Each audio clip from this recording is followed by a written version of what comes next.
The child kind of goes internal. They think about what they want. They think about what that looks like. And then they use these very simple design materials to represent what's going on inside them. And really, that's how these things work. They're really designed as a mechanism for children to manifest internal thinking as a creative being.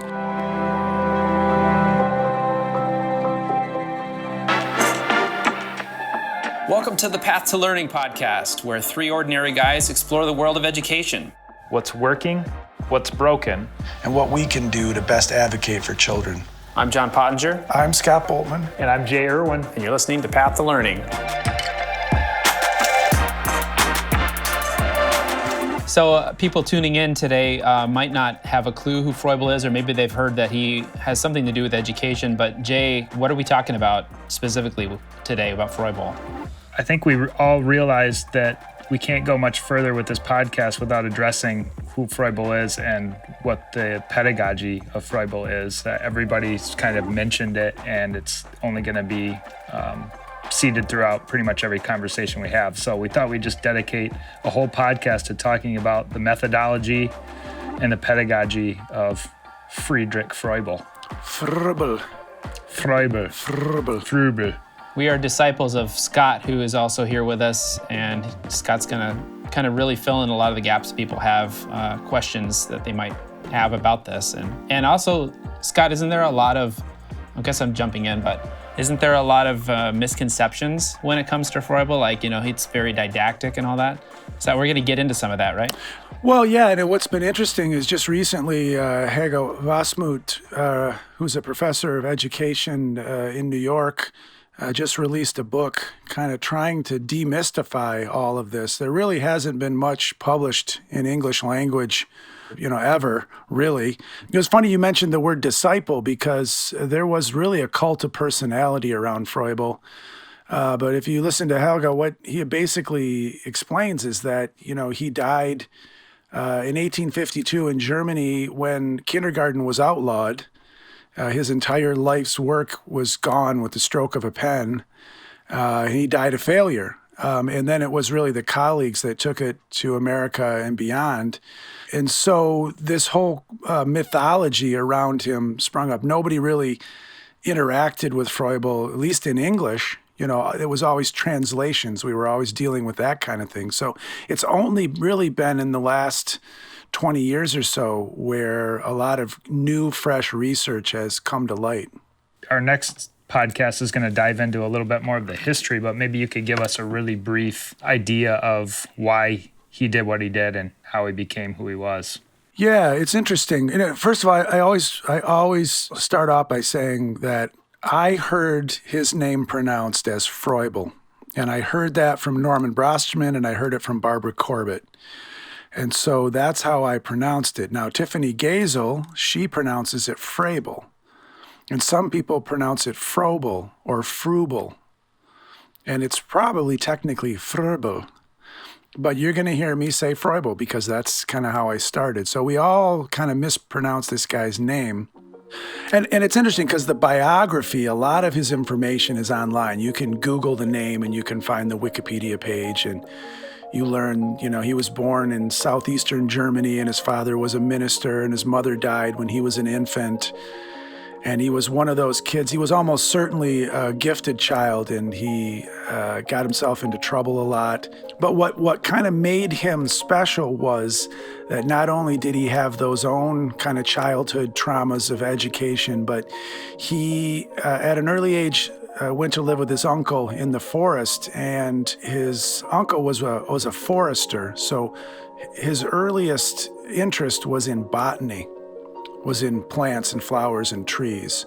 So the idea that he created something that he called a garden of children is pretty spot on for his formative years that he spent. But then he went to university and he studied architecture. So the fact that he developed the first sets of educational toys, and they were blocks, and that today we still think of him because of the blocks, and Frank Lloyd Wright and Buckminster, that's pretty spot on as well. But when he was at university, he was the lab assistant to Christian Samuel Weiss, who invented the science of crystallography. So Froebel's later work was really in the area of molecular structure. And so the kindergarten is designed to combine this idea of observing nature, of building with blocks to better understand the underlying structures of the universe. So you tie those three things together, and you pretty much have a handle on kind of where his head was at. But then his older brother died, and his sister-in-law said, look, I can't handle these boys. You've got to take them and continue their education. So he took his nephews to Switzerland, to the school that Pestalozzi ran there, and he worked in the school side by side as a teacher, as a way of paying for the nephews to go there. And Pestalozzi started with older children, sort of upper elementary age, 10, 11 years old, and did some pretty innovative things like teaching drawing, for instance, as a way of, combining that into the curriculum. But Froebel really felt like they were starting too late in the child's life, that they really had to start younger, because it was at that point that he was observing children in an educational setting. And after he left and returned to Germany, he got involved in education as sort of his life's work.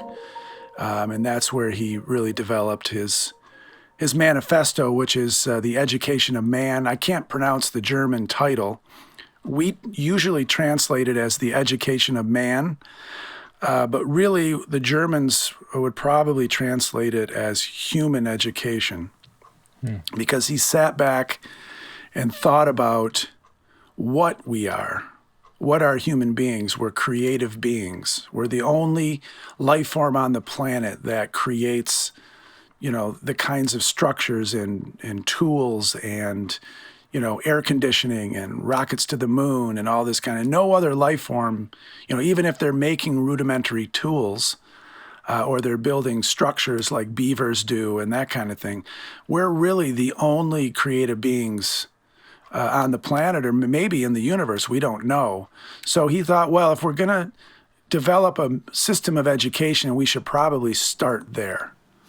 If we're creative beings, we should support that creativity, and we should also learn how nature itself creates. And his goal was for children to observe it in nature and then explore it using the materials that he developed, the gifts and occupations.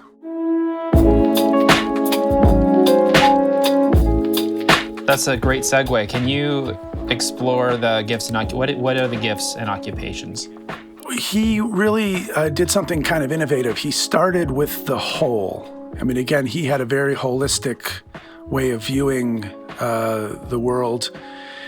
So he started with whole forms, and he recognized that with very, very young children, with infants, that the ball is usually the first toy that captures a child's imagination. And some of that has to do with how easy it is to grasp a ball, the round shape.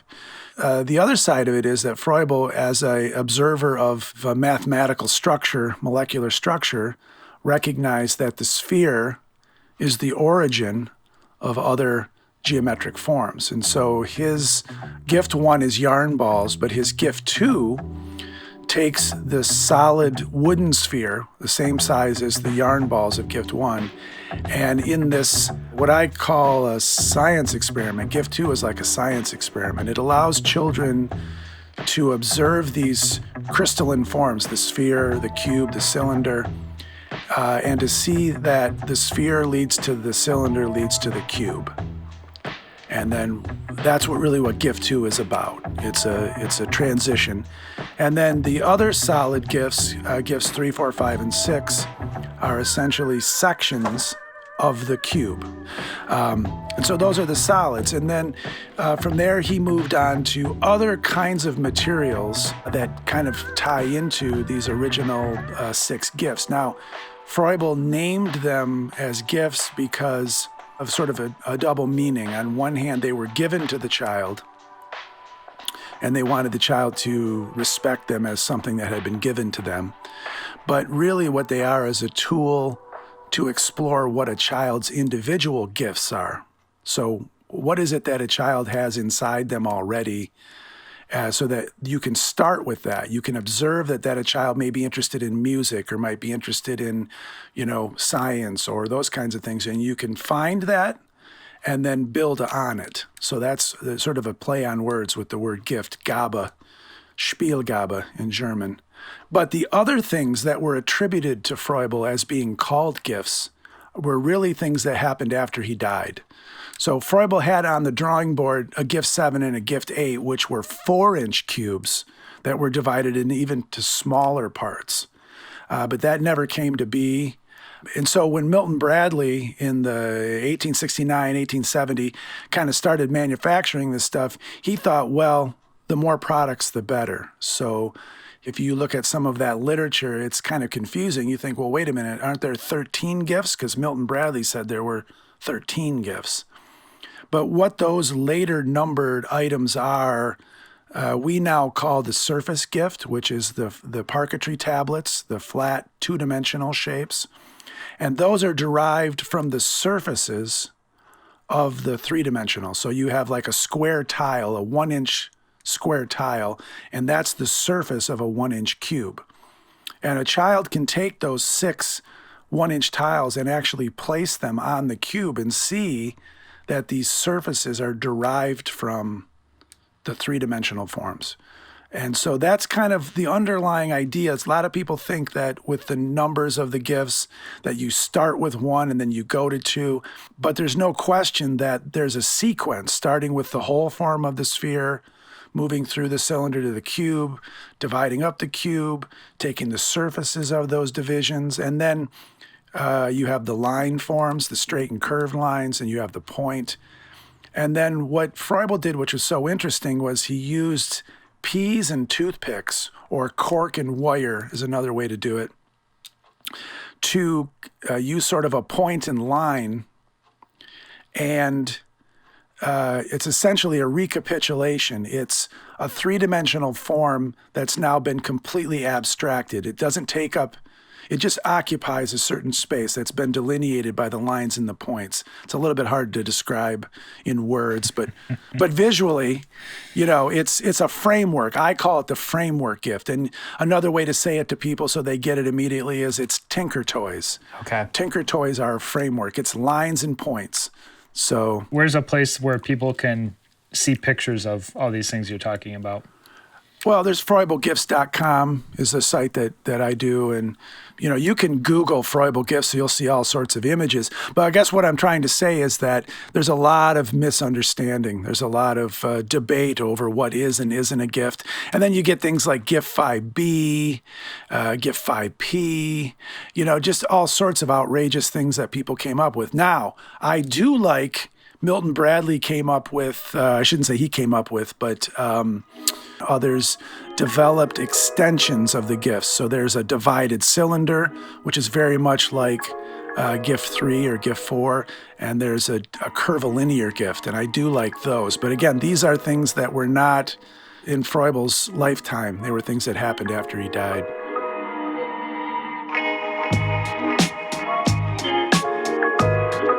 So from a pedagogical standpoint, there's several ways you could use these gifts, right? It's not just learning how surfaces connect to a cube, right? He had different categories to help guide the learning. Is that right?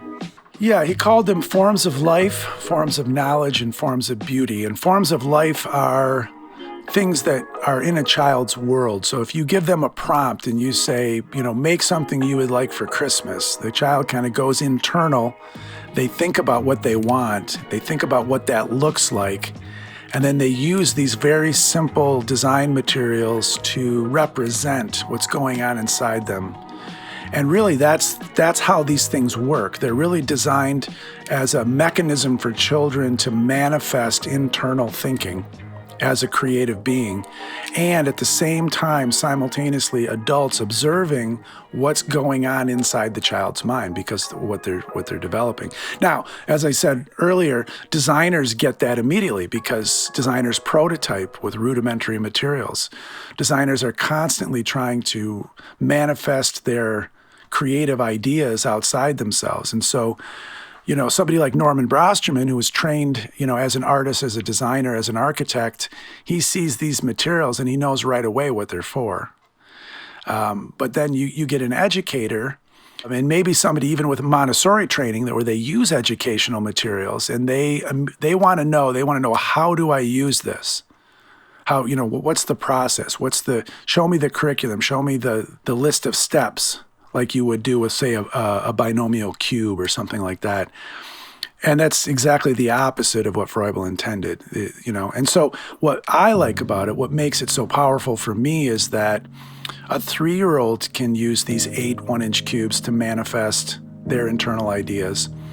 And an 8-year-old will use the same cubes, but now they're 8.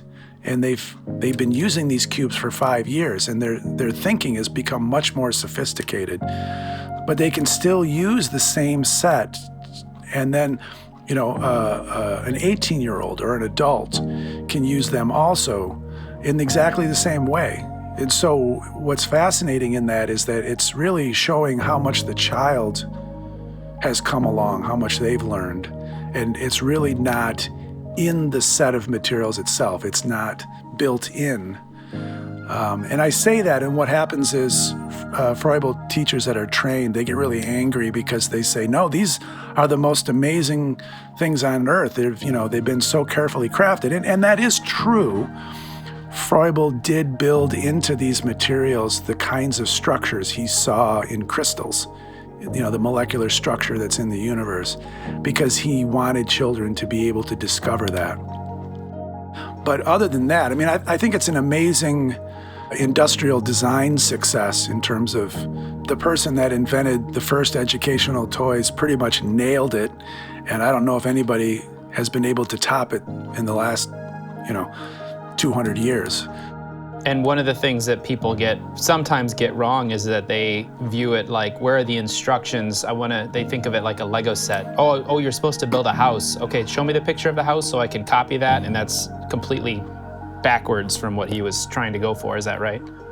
Well, and again, what people say to me, they say, well, can we use the gifts this way? And it's like, well, sure, if you want.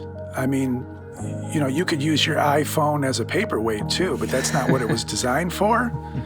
And it's really capable of a lot more. And so then people say, oh, well, okay, then show me how I do that. And it's like, well, that's going to involve some training. That's going to involve some practice, some experience. It's just people are looking for the easy. It's kind of not only it's an indictment of maybe teachers in some ways, but also the education system that supports that. Teachers want a curriculum that has an expected outcome and a list of steps and, why are we doing this? We're to achieve this one thing.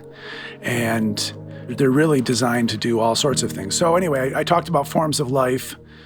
Forms of knowledge would be more in line with what normal educational toys or Montessori apparatus. You can use them to count. So, for instance, you could have a child pick up a cube and count the number of surfaces, count the number of points, the number of lines. Those are interesting things. You could have discussions about what material is this made of, what sound does it make. They're observable scientific, ideas. You can use Gift 5, for instance, to reason out and prove the Pythagorean theorem. So there's a lot of things that you can do that are more didactic or more instructive. So there's a lot you can do with forms of knowledge. And then there's forms of beauty, which are symmetrical abstract patterning, because Froebel was aware that one of the things that human beings do better than almost any other species is to recognize pattern. We're pattern recognizing. And that's really one of the things that has allowed us to be as successful. We're not the largest We're not the fastest species on the planet. But what Froebel recognized that we have is what we might today call a holographic brain. We're able to conceive of three dimensions. We can look at a schematic, for instance, or a blueprint, and we can envision what that structure is going to look like. We can think in those terms. And so these patterns in the forms of beauty were really designed to get children thinking. And symmetry in general is a huge part of crystallography. It's a huge part of chemistry. So a lot of times when people go back and look at this 19th century early childhood system, it just seems really chaotic or old-fashioned. You know, having these kids make these patterns, like what could they possibly get from that? But when you really get down into it and you see the genius behind having children do that in terms of exploring pattern, exploring symmetry, you're really preparing them for STEM careers. You know, you're preparing them for science, which is where Froebel's background was.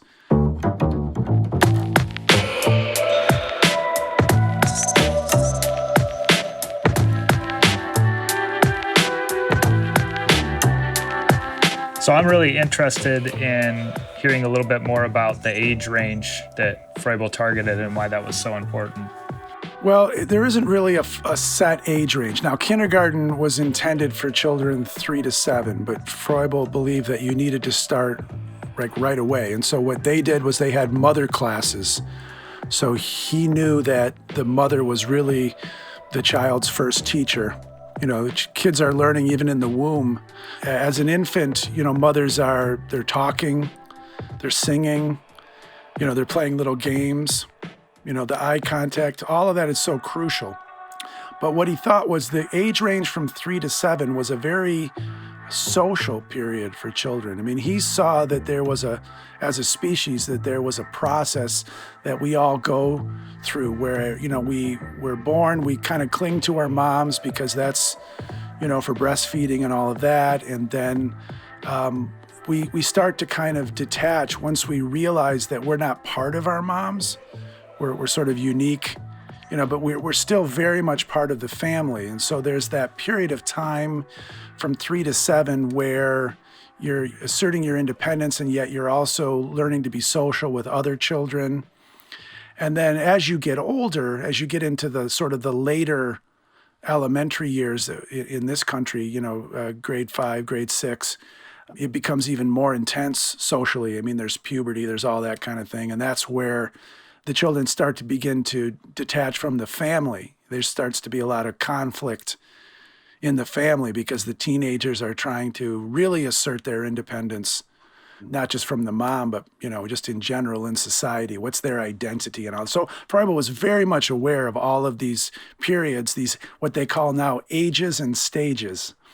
And what happened was 70, 80 years after Froebel died, Piaget came along, came up with some very interesting ways of scientifically showing all of this, you know, and trying to document, you know, at what specific age do children recognize, you know, that two glasses with the same amount of water but different geometries actually have the same amount of water in them. You know, those kinds of cognitive skills. Piaget was learning how and documenting exactly what that was, but Froebel observed it and he applied it to what he was developing with the kindergarten. So while he didn't necessarily do the science, he attended to it with the materials. So, you know, the idea behind GIF 1 is it's a grasping toy, it's a visual acuity toy. There are little games, there are little songs associated with it. That's what the mother will use with the infant. And then when you come into the kindergarten, which is children 3 to 7, an ungraded range, you'll play with those same yarn balls again. You'll get more use out of them. But now you're playing games that are engaging you at kind of where you're at developmentally. What the kinds, you know, you're playing with other children. You're looking at other animals that are outside. So you're observing. So these simple geometric materials that don't really do anything in particular, that the child could then use as a modeling tool, as an activity, you don't get bogged down into it. But I think one of the interesting things is once Milton Bradley developed this whole school supply business, he was really sort of the founder. When they were developing these materials for kindergartens, he got into manufacturing chalkboards and desks and chairs, and he invented the paper cutter so that kindergarten teachers could cut paper strips for paper weaving. So I'm going to jump in here because you just brought up paper weaving, and that is not a gift, that's something else. Maybe you can segue into that. Yeah, so these are just sort of generic activities, and he kind of put them into two categories. He put them into gifts and occupations. And the distinction is this. A gift is something that goes back to its original form. So when you're done playing with those 8 1-inch cubes, they go back in the box. But an occupation, let's say you were playing with cubes of clay and you let them dry. Well, they're not going to go back. They're set. If you draw on paper, you're not going to undraw the paper. If you cut paper, if you perforate paper, you can't undo it. So an occupation has sort of an end product that you can put on the wall or whatever. But a gift is something that goes back into its box. The one thing I want to follow up on real quick about the forms of life, knowledge, and beauty is that when Froebel sat down and thought about how these materials could be played with, he determined that there is literally only 3 ways that you can play with materials. You can either represent something with forms of life, you can explore some scientific thing, measuring and that kind of thing, forms of knowledge, or you can create something that's abstract, and that's forms of beauty. And there's literally no other way to play with this stuff. So that's what I find so interesting, is it really indicates how deeply he was thinking about the stuff that he was doing.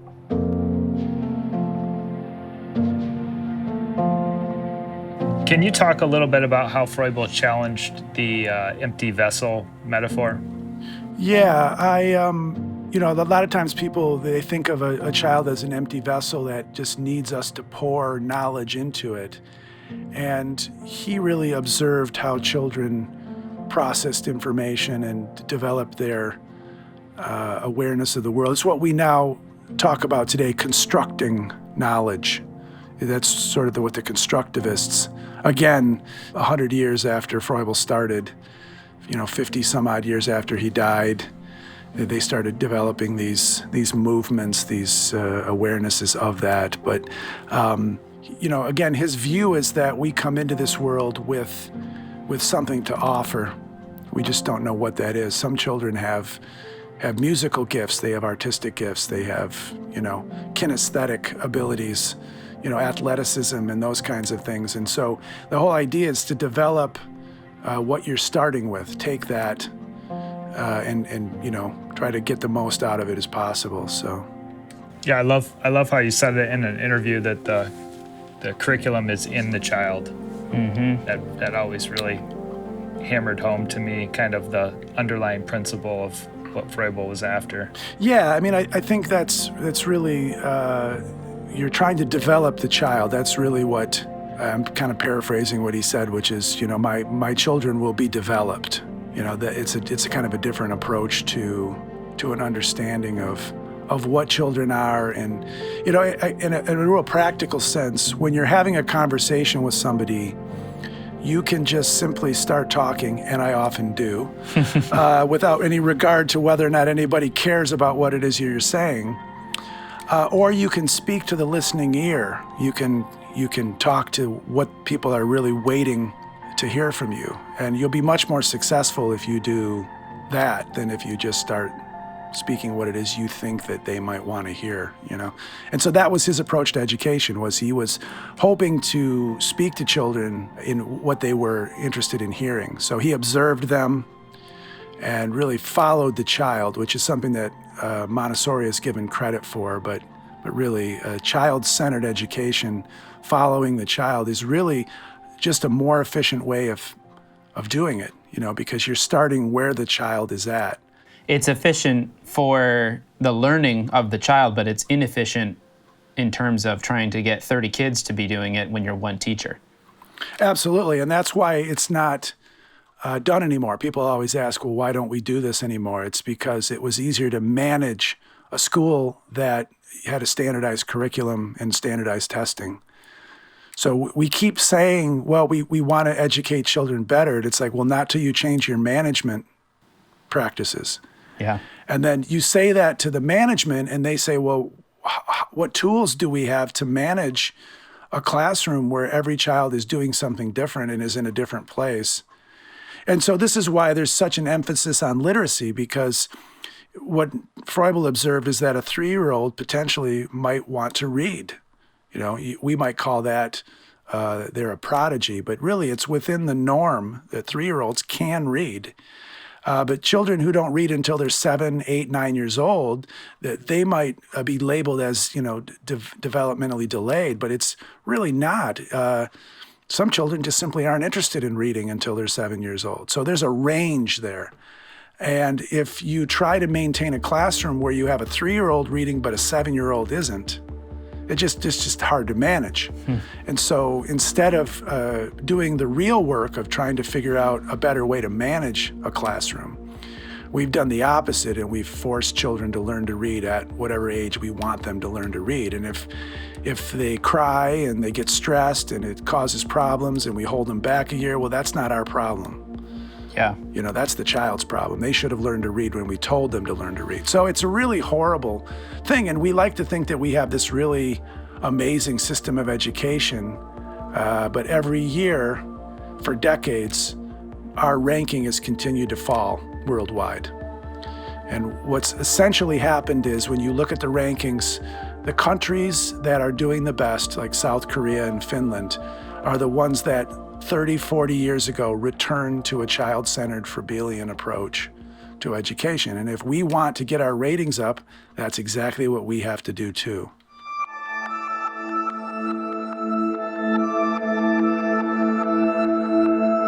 So are there any facets of Froebel approach or pedagogy that we haven't touched on? We've touched on nature, we've touched on hands-on. I don't know if we've touched on play as much. Well, I guess the only thing to say is that what Froebel realized is that all species play, and that it's how life forms learn their surroundings. They learn how to do all sorts of things. Young animals will spar with each other as a way of learning how to fight, because at some point later in their life, it might come down to a life or death situation, and they don't know how to fight. So, boys like to fight, and we say, oh, no. And it's like, well, but that's a biological. What you can do is you can redirect it. You can guide it. You can, make sure that it's in a healthy way. But it's a biological imperative to play for pretty much all species. And so when Froebel started with a play-based system, he was simply observing the science of the world, and that human beings are going to play. We might as well harness that impulse that a child has to play and explore, or spend 90% of your time fighting it, making a child sit still. It just seems so counterintuitive, But again, what I'm saying is I'm a non-educator, right? I'm a parent. I'm a son of an early childhood educator. I don't have a PhD. Yeah. And it seems completely obvious to me, from what I know from having raised 3 children.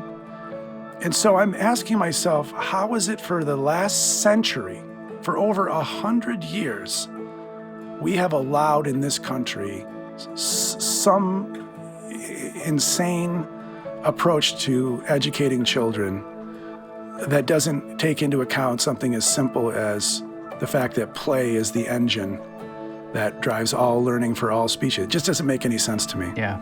I think what I have found completely fascinating with Froebel is that the good things happening in education today that you see in places like Waldorf, Reggio, or Montessori, or project-based, any kind of child-centered, they all kind of they all have roots in Froebel's original concepts and ideas. And so for me, it's just like you can explore all of it. You can explore nature, you can explore play, the maker movement, art, design, prototyping, creativity, like all the things that we're looking for, problem solving, social, emotional, they all come back to Froebel, and it just blows my mind. Well, again, he put a lot of time into it. He spent 40 years of his life focused specifically on this. But more importantly, once he died, his followers really continued to expand it. But they really built up a cult of personality. A lot of things are attributed to him, like the numbering of the gifts and the extra gifts. Mm-hmm. They bear his name. But he really wasn't involved. And at the same time, they're also not giving credit to the women who really built early childhood in this country and essentially worldwide. It's still a women's movement. It's still women leading that field. And they just haven't been given the credit. Well, that's why I really like that book by Helga Vasmuth, because it really kind of gives credit where credit is due. Awesome. Yeah. Well, for those people who are trying to find out more about our project and maybe how they can get involved, or even if they're interested in acquiring some of these materials, Scott, what are some of the places they can go to find this stuff? Well, so there's Froebelgifts.com has some rudimentary information. It basically, a lot of the Froebel roads lead back to an online store, which is Red Hen Toys. It's redhentoys.com, or if you want to get right to shopping, it's store.redhentoys.com. We also have conferences, not every year, but most years, and you can see that at freubelusa.org. But mostly it's good to connect with us on social media. We really want to hear from people. We're happy to answer questions and kind of point them in the right direction. That's right.